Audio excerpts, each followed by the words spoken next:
메타 백제부왕 행차길 TV 방송 8번째 방송이고, 오늘의 주제는 백제부왕의 탄생지가 부여인가 익산인가입니다.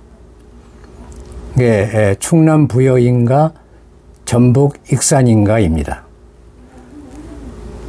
지금 현재 이제 부여군과 익산시가 서동 축제를 하고 있습니다.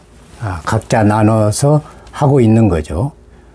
부여군은 이름을 서동 연꽃축제라고 해서 탄생지로 부여군이 주장하는 국남지가 이제 백제부왕의 탄생지다 해서 이제 서동 연꽃축제를 국남지에서 하고 있고요. 금년에 23번째입니다. 23년간 했죠. 익산시도 뭐 1년 늦었지만은 22년째 서동 축제를 하고 있습니다. 그래서 이제 뭐 전북 익산에는 뭐 백제무왕이 남긴 문화 역사 유적지가 워낙 많다 보니까 전북 익산은 다른 백제왕과는 인연이 없는 전북 익산은 백제무왕에 올인하고 있는 거죠. 그것은 현실적으로 어쩔 수 없는 그런 선택이라고 이렇게 볼 수 있습니다. 그런데 이제 그러면은 서동의 탄생지가 어디냐 하는 거에 대해서 역사적인 기록을 가지고 우리가 판단할 수밖에 없습니다. 그러다 보니까 이제 삼국사기에는 그 상에 나와 있지 않고 삼국유사에 나와 있습니다.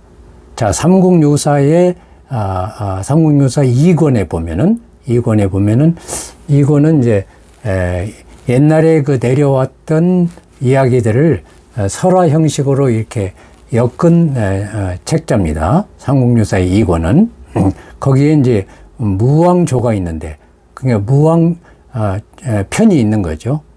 거기에 보면은 서동설화가 나와 있습니다. 서동설화에는 경사남지라, 그 경사는 이제 수도 서울이라는 얘기입니다. 서울의 남쪽의 연못가에서 태어났다, 이렇게 이제 기록이 되어 있습니다. 그래서 이제 백제무왕의 어머니가 연못의 용과 관계를 하여서 무왕을 낳았다, 이런 기록이 있다 보니까 이제 부여나 익산이 탄생지를 서로, 부여는 국남지에서 근처에서 연못이니까 태어났다, 이렇게 얘기를 하는 것이고요. 이제 부여의 남쪽에서, 부여의 영역 안에서의 남쪽이 연못이라고 하는 거고, 익산은 부여의 남쪽의 익산에 마룡지라는 연못이 있는데 거기에서 태어났다, 이렇게 이제 주장을 하고 있는 겁니다. 그런데 이제 경사남지, 서울의 남쪽 연못가에서 태어났다 하는 거에 대한 보다 구체적인 역사적인 기록이 있습니다. 그것은 이제 삼국유사가 고려 때 쓰여진 거라면은 동국여지 승남이라는 지리책이죠. 지리책. 그 지리책이 이제 조선의 중종 26년에 1530년에 편찬되었는데, 거기에 보면은 아주 분명하게 익산군에 있는 오금사로부터 남쪽으로 100걸음 남쪽으로 그 지역에 연못이 있는데, 거기에 옆에서 백제무왕의 어머니가 집을 짓고 살았다 하는 그런 식으로 이제 기록이 나와 있습니다. 그러다 보니까 이제 부여군에서는 이 동국여지 승남의 기록을 동의하지 않고 부여의 궁남지에서 태어났다. 이렇게 주장을 하는 거죠.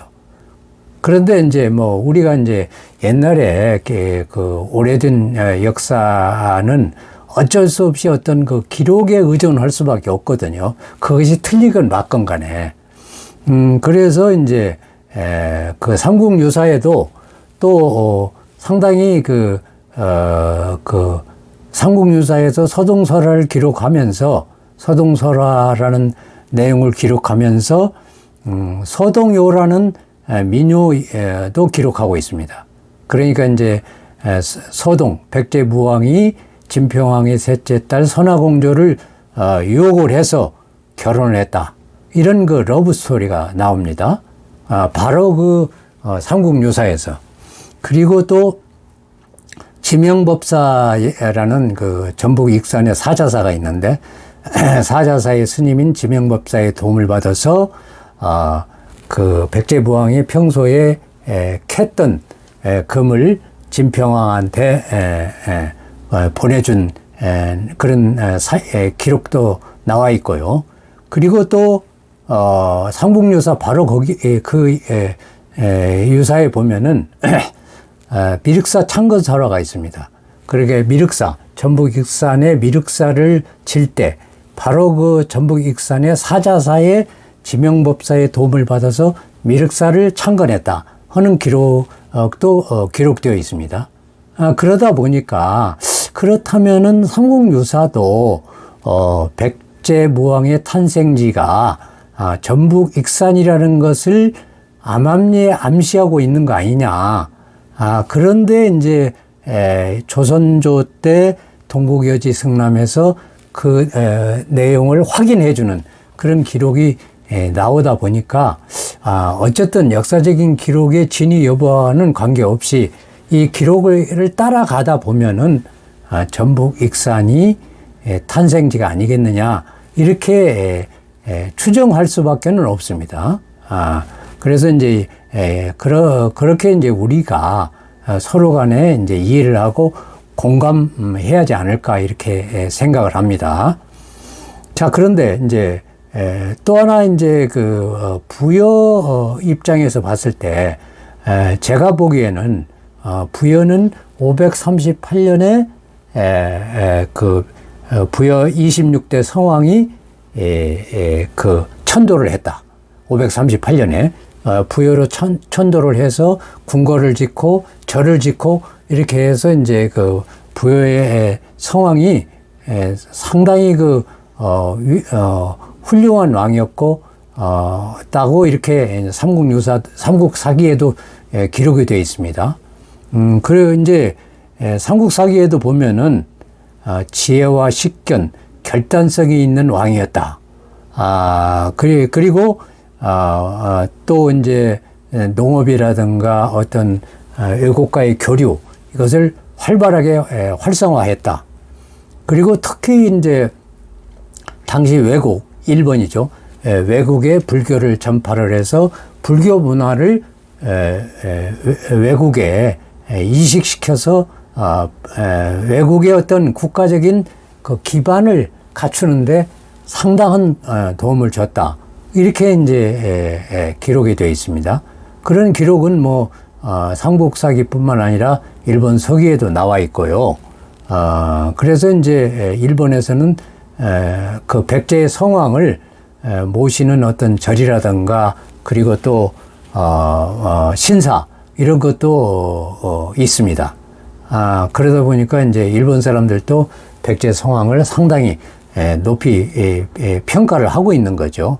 그렇다면은 이제 그 부여군의 입장에서는 백제 성왕의 어떤 그 업적이라든가 여러 가지 그 역사적인 기록 이런 것을 잘 발굴을 해서 그 연구를 해서 백제 성왕을 그 부여군의 어떤 브랜드 백제의 왕의 브랜드화 하면은 어떻겠느냐.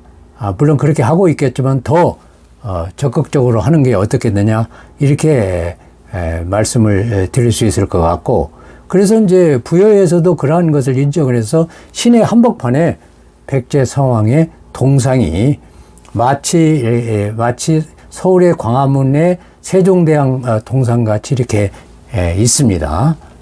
그렇다면은 부여군은 백제 성왕에 올인하는 게 어떻겠느냐, 이렇게 저는 생각을 합니다. 그래서 이제 우리가 이제 지방의 위기라든가 어떤 이것을 돌파하는 데 있어서 어떤 그 지방, 그 지역의 어떤 위대한 역사적인 인물을 브랜드화하는 것은 매우 중요하다. 그것은 우리나라뿐만 아니라 외국에서도 마찬가지입니다. 그런 측면에서 부여군은 성왕에 집중하는 것이 좋겠다.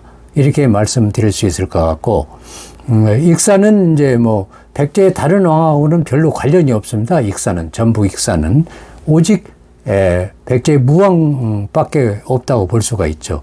이게 무왕이 익산에 630년경에 천도를 했고, 그리고 여러 가지 이제 무왕이 익산에 남긴 미륵사라든가 뭐 그 유명한 왕궁 유적지, 그리고 또 뭐 탄생지라고 하는 그 연못 마룡지가 있고요. 그리고 죽고 나서 묻힌 쌍릉이 있습니다. 그 쌍릉이 있을 정도로 백제 무왕은 전부 익산과는 뗄래야 뗄 수 없는 아주 그 뿌리 깊은 인연을 가지고 있는 거거든요. 그렇다면은 익산은 백제 무왕에 올인하고, 그리고 또 부여는 백제 성왕에 올인해서 그 지역 발전에 어떤 그 돌파구라고 할까, 어떤 그 구세주라고 할까, 이렇게 삼으면 어떻겠느냐, 이렇게 감히 제가 말씀을 드립니다. 그러면은 오늘 8차 방송을 마치고 9차 방송에서 다시 뵙겠습니다. 감사합니다.